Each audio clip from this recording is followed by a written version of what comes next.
We started with just a pen and a piece of paper. And I think the first thing we wrote down was, cats are not small dogs.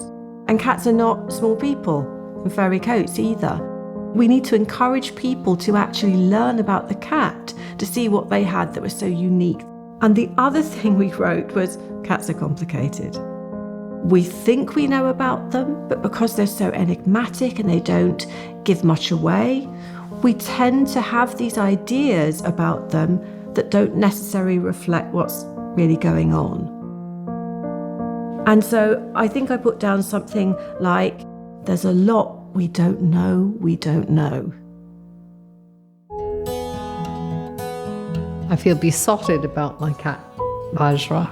He has opened my heart, and every time I see his little face or I hear his voice or hear his feet going up and down the stairs, I just smile and soften. So sometimes Babs comes into my bed and just doesn't settle down, and it gets just really annoying, and it's to the point where I'm like, Babs, can you just shut up and go away, please? I've turned into this cultural stereotype of a woman who lives on her own with her cat that talks about her cat like this. I used to get annoyed about people that talked about their animals, and now I've become one.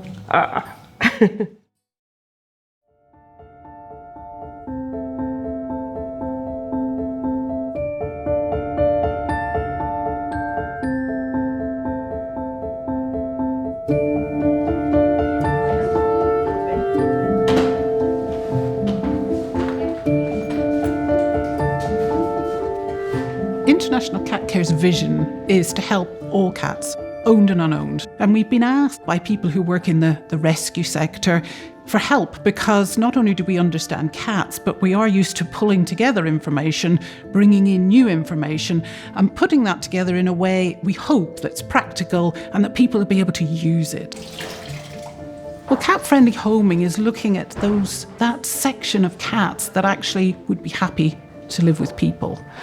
How do we take them? How do we take them from where they've come from? How do we gather the best information about them? How do we keep them in a way that is not stressful to them? And how we always have in our heads that a homing centre is not a destination, it is somewhere the cat passes through as fast as possible. It's a toolkit, and we would want to help them to implement that. We want to show them how to do it, we want to show them how to collect good data, how to put in good systems, and how all of that can be used to measure the effectiveness of the programme. Cat-friendly homing is probably both revolutionary and common sense. It's taking together good information that other people have created, putting it together with our own information and our thoughts and our processes and ways of doing it. I love each of them for the individual characteristics that they have and that they show. My cats, they taught me a lot about love. They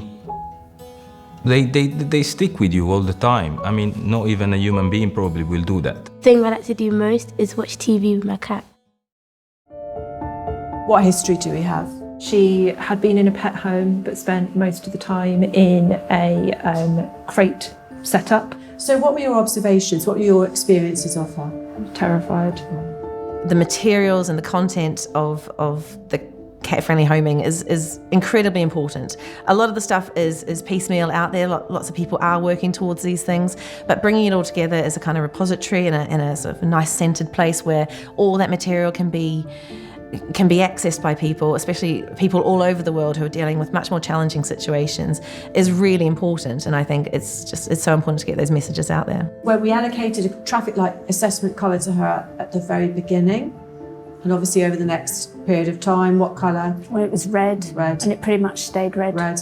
And when we say a red colour, what is that phrase that we have in our head? Well, for us, it's the inability. She just could not cope within the environment, within the cattery. I need your help now. Cats are very difficult to read, and this takes practice. One of the things that we encourage people to do is take lots of little bits of video of the cats they're caring for and to watch them again and again, because when you start watching them, you can pick up on these little micro expressions, these slight sort of half blinks, or the quick flick of the tongue to touch the nose, or a little bit of a swallow or a lifted paw. Any of these little gestures are really significant when you take them in the context.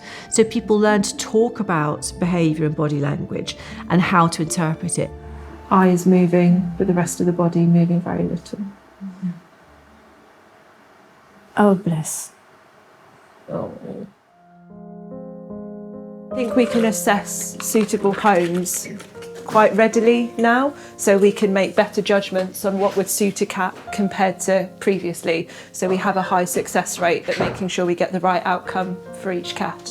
I'm already incredibly impressed with what International Cat Care have achieved and can achieve. The thought of the potential for this is massive, and we are a small charity. We haven't got a great deal of funds, but actually being able to continue with this and to be able to take this further is very exciting. There are many people out there who want to do things really well for cats, and it is trying to reach those people. So if you can support us financially, we can do more, but you can also help spread the word as well. I like all animals, but I think cats make a home, really, or make my home. If I'm telling my children off, Rocky, my cat, actually comes in between us. I remember when the door closed and I was like, I am in charge of these two cats' lives.